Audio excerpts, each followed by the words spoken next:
Good morning everyone.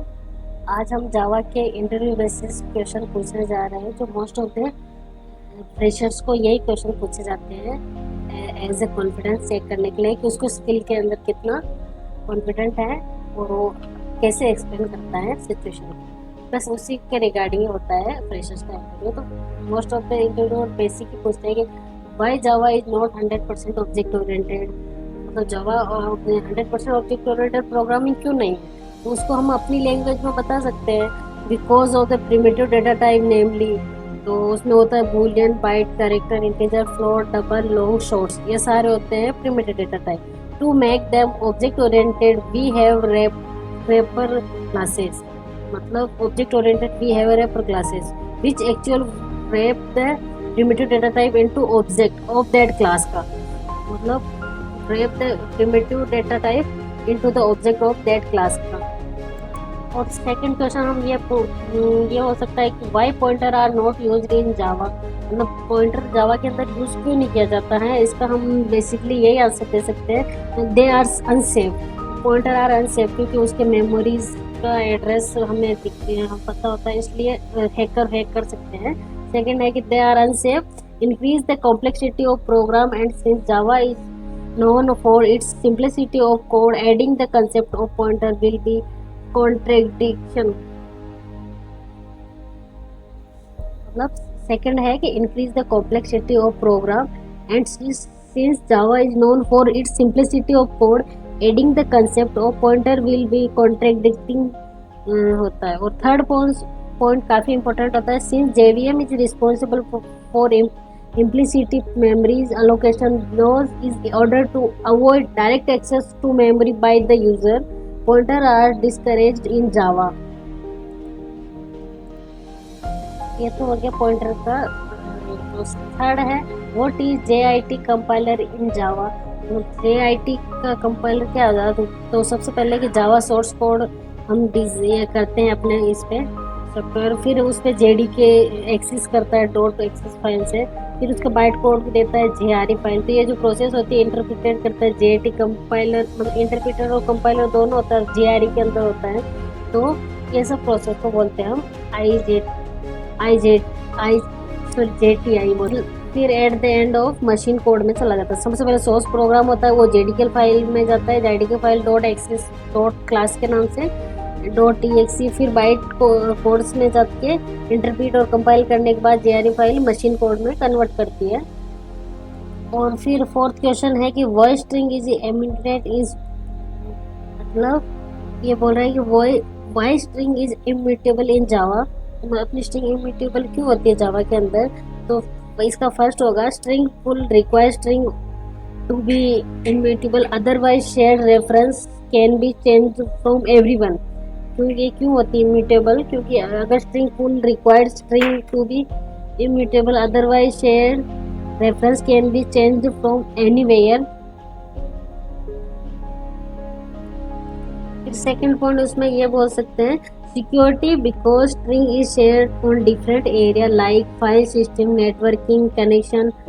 networking connection, database connection. Having immutable string allow you to be secure and safe because no one can change reference of string once it gets created. Means security because strings is shared on different area like file system, networking connection, database connection. Having immutable string allow you to be secure and safe because no one can change reference of string once it gets created।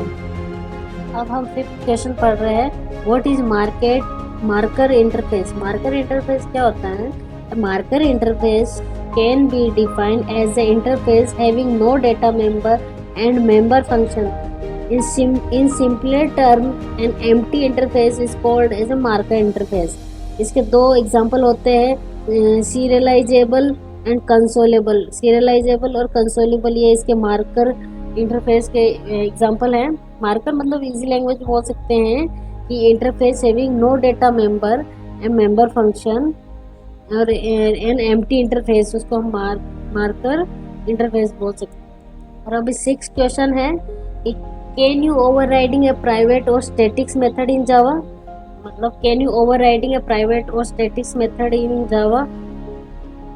तो इसका answer हम easily दे सकते हैं। I have told you in previous videos method overriding is good topic to overriding is good topic to ask trick question in Java.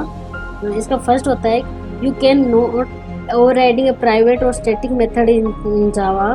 First second है you can not overriding a private method in sub class because it not accessible there what you do in created another private method with the same name in the class child class. Okay, मतलब you cannot override the private method in sub class because it not accessible there. What you do is created another private method with the same name is the class child class. और third बोल सकते हैं for statics method के लिए if you created is similar method with same return time and same method arguments in child class, then it will hide the superclass method. This is known as a method hiding. मतलब statics method में क्या होता है if you create a similar method with the same return type and same method argument in child class, then it will hide the superclass method. This is known as method hiding. Seventh question है does finally always execute in Java. मतलब does final जो keyword होती है वो always execute इन Java. तो ये अपन ये होगा नॉट इन फॉलोइंग केस, जैसे सिस्टम डॉट एग्जिस्ट फंक्शन ये होता है इस टाइम पे, सिस्टम क्रैश दो टाइम पे ये फाइनली ऑलवेज एग्जीक्यूट। ओके, कौन सी पहले तो सिस्टम डॉट एग्जिट फंक्शन के साथ या फिर सेकंड है सिस्टम क्रैश के साथ। और फिर है एट क्वेश्चन है what method does the object class have. मतलब what method does the object class have. तो इसका आंसर है काफ़ी डिफिकल्ट क्वेश्चन हो सकता है थोड़ा बहुत ये। What method does the object class have. तो फर्स्ट है Java dot language and object class. मतलब अपन इसके काफ़ी एग्जांपल दे सकते हैं। पब्लिक एक पहला public final void notified function आ जाता है, फिर public function void notified all, तो वापस फंक्शन हो लिया। या फिर थर्ड होता है पब्लिक फाइनली वॉइड वेट, ये भी फंक्शन होता है। और थर्ड होता है public final void wait long time out होता है फंक्शन के अंदर पैरामीटराइज। और फोर्थ होता है public final void wait long time out in nanos. Thank you, आज के लिए बस इतना।